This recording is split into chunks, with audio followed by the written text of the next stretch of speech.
오늘은 마가복음 9장 38절에서 41절까지 말씀 묵상합니다. 9장 38절에서 41절까지 말씀했습니다. 요한이 예수께 여짜오되 선생님, 우리를 따르지 않는 어떤 자가 주의 이름으로 귀신을 내쫓는 것을 우리가 보고 우리를 따르지 아니함으로 금하였나이다.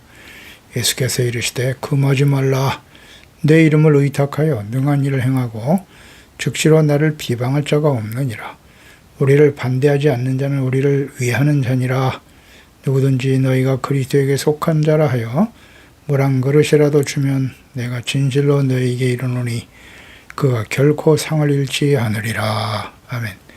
복음과 구원의 보편성, 하나님의 나라의 보편성, 예수 그리스도의 복음이 전파되면서 예수 그리스도는 누구신가? 그분이 행하시는 놀라운 기사와 이적, 천국복음이 이스라엘 사회 전체에 엄청난 파장을 일으키고 있었습니다.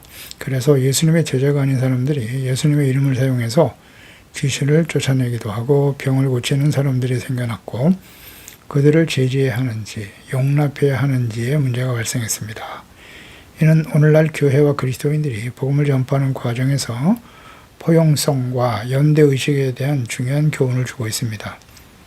당시 제자들은 예수님의 이름으로 귀신을 쫓아내는 사람들을 보고 그가 자신들의 무리에 속하지 않았다는 이유로 그들을 제지해야 한다고 생각했습니다.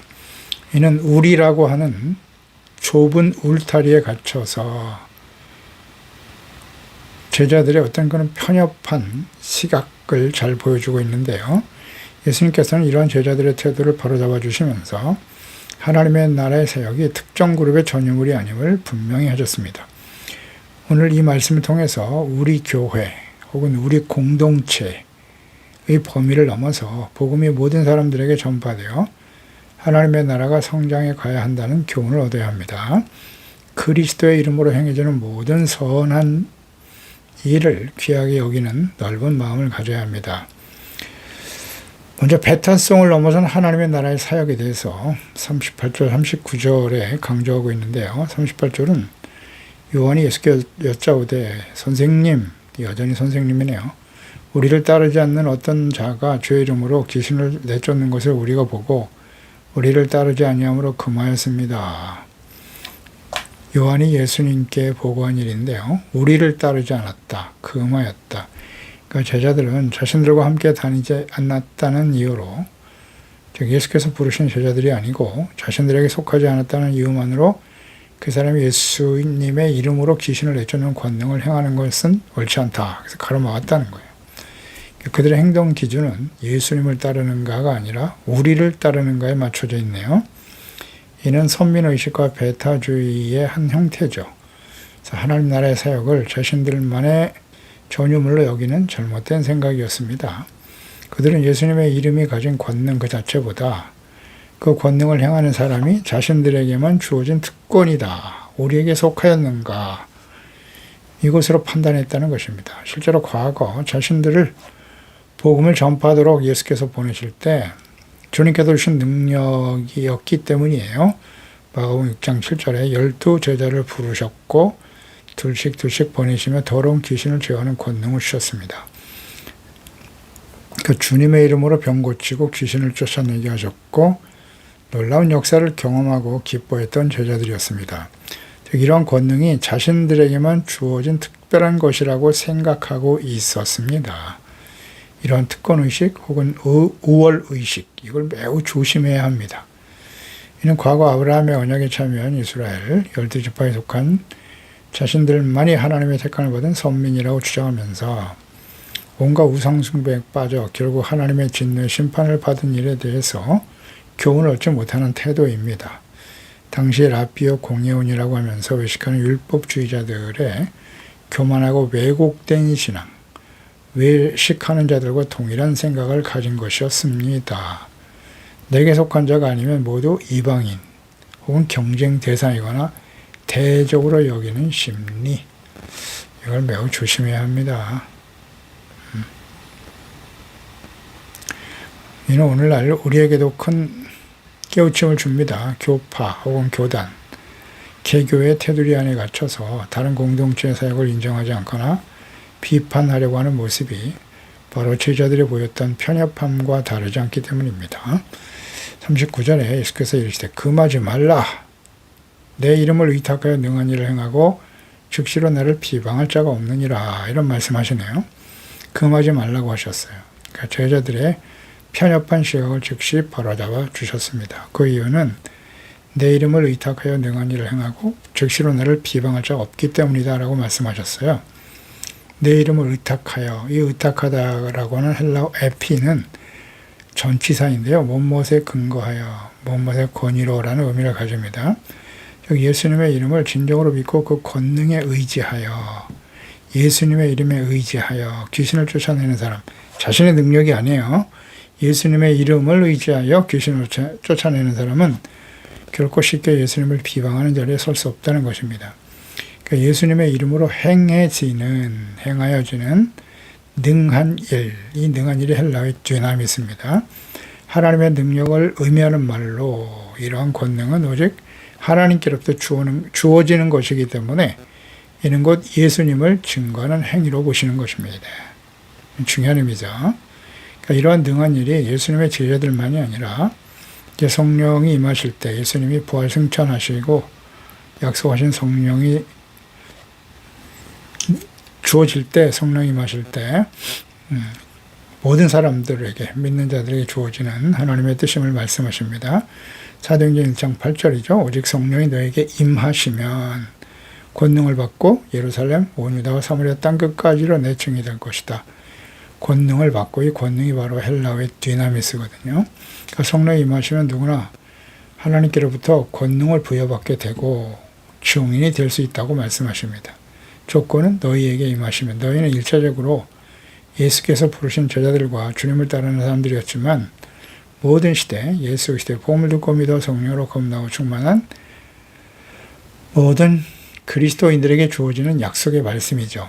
그러니까 천국 복음이 모든 민족에게 전파되어야 하고 그 성령의 충만을 받은 제자들이 땅 끝까지 이르러 주님의 제자가 될 것이고 이방인들도 주님의 제자가 될 것을 아시는 예수님께서는 사역의 중심이 당시의 제자들에게만 국한된 것이 아님을 가르쳐 주신 것이고 제자들과 무리에 속한 자들의 능력으로 이루어진 일이 아니라 예수 그리스도의 이름으로, 즉 예수께서 친히 행하신 이름을 분명히 하셨습니다.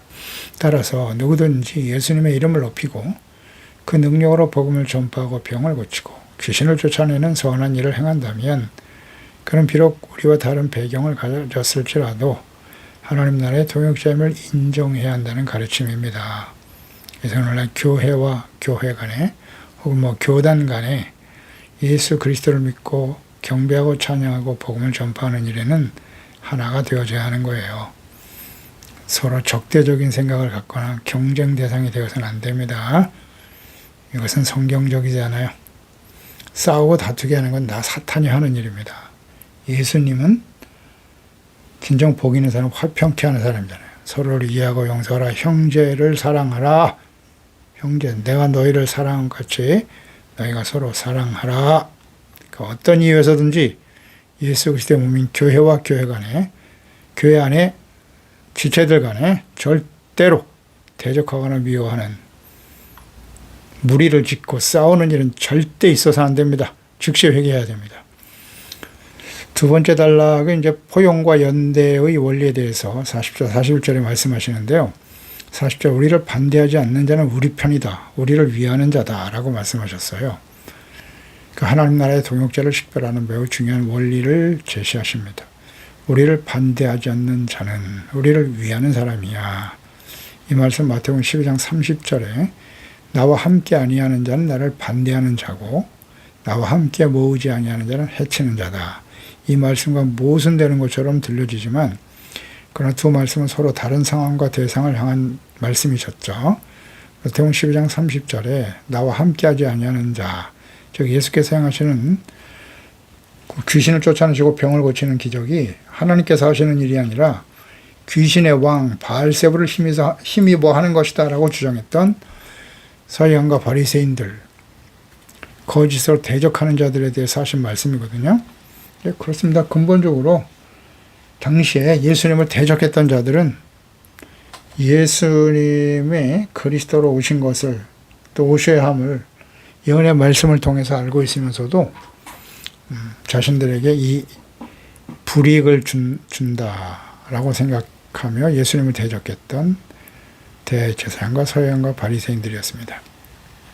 그들은 예수님을 대적하는 자들이었어요. 반대하는 자. 그래서 예수님은 그들을 외식하는 자라고 책망하셨을 뿐만 아니라 사탄의 자식이다 이런 말까지 하시거든요. 하나님의 자녀들이 아니다. 그러므로 본문의 말씀은 그리스도의 이름으로 선을 행하지만 제자들의 무리에 속하지 않은 이들을 어떻게 대할 것인가에 대한 가르침인데요. 예수께서는 적극적으로 반대하지 않는다면 우리와 함께하는 자다 라고 간주하는 것이다. 간주해야 한다고 포용의 원리를 말씀하셨어요. 이는 흑백 논리에 빠져서 우리 편이 아니면 적이다 라고 생각하기 쉬운 우리에게 큰 교훈을 주는 말씀이죠. 하나님의 나라의 관점에서 볼 때 중립지대는 없습니다. 그러나 그 기준은 나나 우리 교회가 아니라 오직 예수 그리스도이십니다. 예수님 안에 있으면 하나가 되어져야 하는 거예요. 사랑해야 될 형제가 되는 것이죠. 그러니까 예수께서 하나님의 아들과 그리스도심을 부정하는 명백한 적대 행위가 아니라면 우리는 그들을 잠재적인 동력자, 더 나아가 우리를 위하는 자로 여기는 넓은 마음을 가져야 됩니다.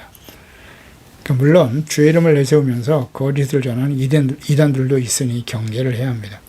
이단이라고 하는 말은 달을 이자 끝단자거든요. 끝이 다르다는 뜻이에요. 그러니까 주님의 이름을 부르고 주님을 섬기는 것 같이 말하지만 사실은 자신들의 욕망과 이익을 위해서 주님의 이름을 사용하고 속이는 자들이기 때문입니다. 이것을 잘 분별할 수 있어야 합니다. 무엇으로? 열매를 보면 알 수 있다고 하셨어요. 마태복음 7장 15절 이하죠. 거짓 선자들을 삼가라. 양의 옷을 입고 너에게 나오지만 속에는 노략질하는 일이라고 말씀하셨고 그들이 열매로 그들을 알지니 가시나무에서 포도를 엉겅 서 무화과를 따겠느냐. 이와 같이 좋은 나무마다 아름다운 열매를 맺고 못된 나무가 나쁜 열매를 맺는 것인데 좋은 나무가 나쁜 열매를 맺을 수 없고 못된 나무가 아름다운 열매를 맺을 수 없느니라. 절대 진리죠. 그러니까 아름다운 열매를 맺지 아니하는 나무마다 찍혀 불에 던져질 거야.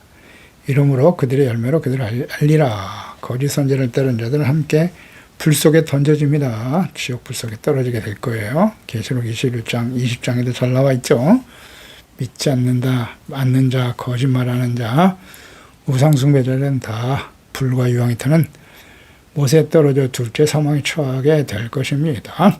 그러니 예수님의 이름을 부른다고 해서 다 받아들여서는 안 되죠. 잘 분별해야 돼요. 어떤 열매를 맺고 있는가. 어떤 열매? 성령의 열매. 혹은 빛의 열매. 어렵잖아요. 그 외에는 모두 다 육체의 열매인 거예요. 잘 분별할 줄 알아야 됩니다. 로마서 6장 21절에 너희가 그때 무슨 열매를 얻었느냐? 이제는 너희가 그 일을 부끄러워하느니 이는 그 마지막에 사망임이니라. 육체 열매를 맺으면 사망이에요. 육체로부터 썩어진 것을 거두게 돼 있어요. 육체를 위해서 심는 자. 자신의 육체의 욕망을 위해서 말하고 행동하는 사람들, 그 열매를 보면 모르겠어요. 이게 다 거짓 선지자들이에요. 거짓 목사, 거짓된 믿음을 가진 사람들이 얼마나 많은지. 왜 그들을 따라다닐까요? 말도 안 되는 거짓 목사들을. 유유상종, 같은 생각을 가지고 있기 때문이에요. 안타까운 일이지만 마지막 때일수록 더욱더 이런 일들은 심화될 것입니다. 잘 분별을 해야죠. 그냥 아무데나 대고 아멘 해서는 안 돼요. 그 사람이 어떤 열매를 맺고 있는가를 봐야죠. 그 열매가 뭔지도 몰라. 성령의 열매가 뭔지, 빛의 열매가 뭔지도 몰라요. 그냥 방언을 해대고 미시접니다 하고 소리를 치는데 성령의 열매가 뭐죠? 물론 몰라요. 갈라디아서 5장 말씀을 전혀 이해하지 못하고 있어요. 41절에 누구든지 너희가 그리스도에게 속한 자라 하여 물 한 그릇이라도 주면 내가 진실로 너희에게 이르노니 그가 결코 상을 잃지 않는다라는 말씀하시거든요. 자, 그 기준을 잘 보세요. 너희가 그리스도에게 속한 자, 그리스도에게 속한 자에게 물 한 그릇이라도 주면 상을 잃지 않는다. 그리스도에 속한 자예요. 그리스도에 속한 자가 누구일까요? 예수 그리스도 안에, 주님 안에 있는 사람이에요. 어떤 사람이 예수님 안에 있는 사람입니까? 예수 그리스도를 하나님의 아들과 그리스도로 믿고 그리고 그분을 사랑하여 그분의 말씀을 지켜 순종하는 그러니까 예수님 안에서 살아가는 사람, 예수님과 하나 되어지고 연합되어진 사람이에요. 어떻게 가능할까요? 종교생활, 교회 안에 있으면 다 예수님께 속한 자입니까? 여기서 다 속는 거예요. 교회 안에 있으면 다 그리스도에게 속한 자입니까? 아니요. 예수님 그리스도 영접해야죠. 예수님을 주님으로 믿고 그분의 말씀을 본받고 따르고 그리스도와 함께 십자가를 지고 주님을 따라 죄를 버리고 서로를 이해하고 용납하고 불쌍히 여기는 마음. 이것은 어떻게 가능하죠? 성령 안에서 가능한 겁니다. 성령이 우리 가운데 임하셔야 돼요. 지혜와 계시형을 주사 우리에게 주실 때, 보내줄 때 성령 안에서 예수께서 그리스도를 알게 되고 믿게 되고 거듭나게 되고 그리스도 안에 아버지 하나님 안에 하나가 되어지는 거죠. 그리스도에 속한 자예요. 그러니까 그리스도의 말씀을 본받고 따르게 돼요. 그리스도와 함께 그리스도를 본받고 따르는 삶이 그리스도 안에서의 삶인 거예요.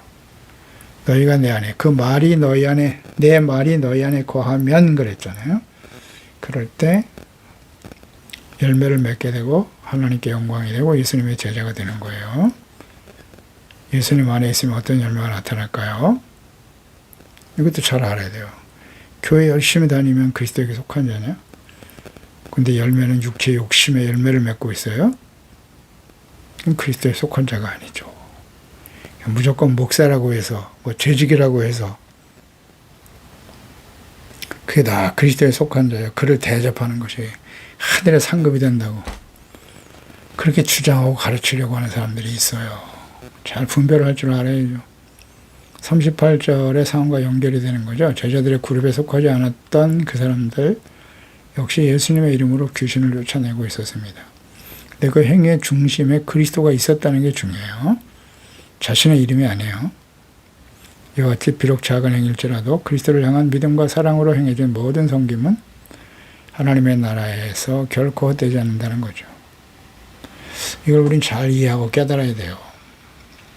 그러니까 결국 다른 사람들이 그리스도 안에 속한 자로 여기고 다른 이들이 그러니까 우리에게 속하지 않았다 할지라도 그들이 예수 그리스도 안에 속하여 예수 그리스도를 믿고 예수 그리스도를 전하고 주님을 따르는 사람들이라면 그들의 복음을 위해서 헌신하는 사람들이라면 작은 친절과 섬김은 귀하게 여기고 감사해야 하는 것이고 그가 누구이든지 그리스도께 속한 자라고 한다면 사랑으로 행해야 하는 것이죠. 진실한 마음으로 선대해 주어라. 그럴 때 우리의 섬김은 하나님께서 기쁘게 받으시는 거룩한 행위가 되는 것입니다. 마태복음 16장 27절에 인자가 아버지의 영광으로 천사들과 함께 오리니 그때 각 사람이 행한 대로 갚으리라. 선을 행한 자는 생명의 부활로, 악을 행한 자는 심판의 부활로 나오게 된다고 말씀하셨는데요. 복음 그리스도께 속한 자라는 거 항상 기억하세요. 무조건 교회 목사 재직이라고 무슨 선교사다. 그래서 그들을 섬기는 것이 큰 상급이 된다. 이런 식으로만 계속 적용시키면 안 돼요. 그 사람이 그리스도께 속한 자인가를 잘 봐야 돼요. 성경대로 해야 될 거 아니에요. 보세요. 여기 목사라고 되어 있습니까? 뭐 장로나 선교사라고 되어 있어요? 아니잖아요. 그리스도에게 속한 자라고 분명히 말씀하셨어요. 마태복음 7장 21절이잖아요. 주여 주여 한다고 해서 다 천국에 들어가는 거 아니라고. 내 아버지의 뜻대로 행하는 자를 들어간다고 말씀하시면서 그때 사람들이 말하죠. 주여 내가 주님의 이름으로 귀신도 쫓아내는데요. 제가요 복음을 전했고 교회 목사였고 선교사였고 대단한 일을 많이 했는데요. 예수님 말씀하시잖아요. 불법을 행하는 자들아 내게서 떠나라. 내가 도무지 너희를 알지 못한다고 말씀하시잖아요. 그러니까 이런 걸 잘 분별해야 돼요. 계시록 22장 마지막 장 12절에도 보라 내가 속히 올 것인데 내가 줄 상이 4개 있어 각 사람에게 그랬잖아요. 그가 행한 대로 갚아주리라. 각 사람에게 행한 대로 불쌍히 여겨야죠. 긍휼히 여기는 자는 긍휼히 여기는 받게 될 것이고 악을 행한 자는 심판의 부활로 나타나게 되겠죠. 그래서 오늘 말씀을 통해서 우리는 편협한 우리의 의식을 좀 뛰어넘어야 돼요. 우리들만, 우리 교회, 우리의 공동체만 그리스도 중심의 넓은 마음을 가져야 돼요.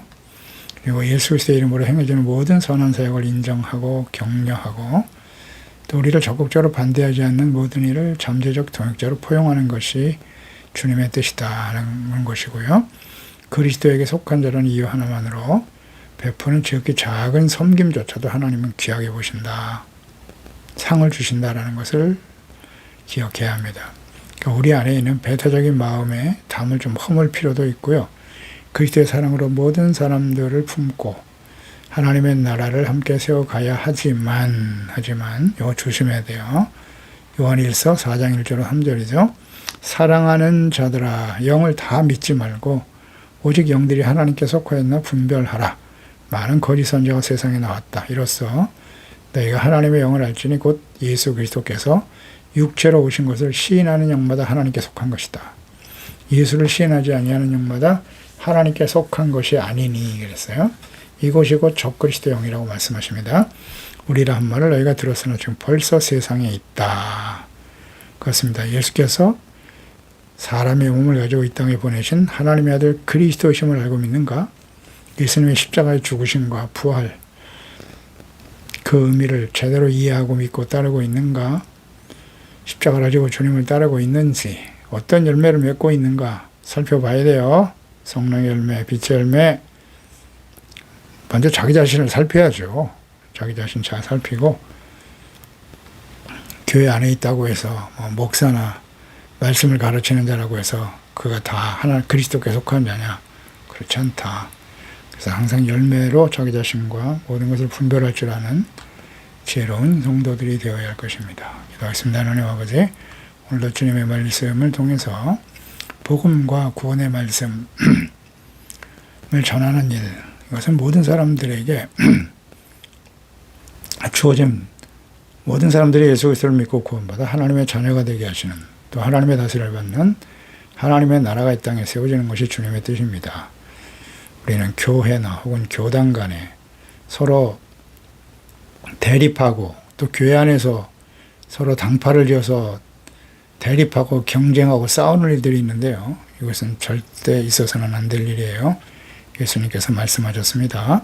주님의 이름으로 주님을 섬기고 복음을 전하고 하나님의 나라를 세워가는 일에 그들을 다 포용할 수 있는 넓은 마음을 가져야 한다는 사실. 그동안 서로 대립하고 경쟁하고 우리가 아니면 다 대적이다 라고 생각하는 편협하고 배타적인 생각을 가졌던 저희들의 죄를 용서해 주시옵소서. 그러나 분명한 것은 이 약하고 패역한 세대 속에 거짓 선지자들 또 이단들이 판을 치고 있는 것 또한 현실이기 때문에 예수께서 그리스도여 살아계신 하나님의 아들이시고 그분을 믿고 따르고 십자가 지고 주님을 따르며 사랑, 지락, 화평, 오래 참음, 자비, 양선, 충성, 온유, 절제 열매를 맺고 착함, 의로움, 진실함의 열매를 맺어 예수 그리스도 안에서 성령 안에서 주님의 말씀 안에 하나가 되어 예수님의 능력 있는 증인으로 살아가는 우리 모두가 되게 하여 주시옵소서. 예수님의 이름으로 기도드리옵나이다. 아멘.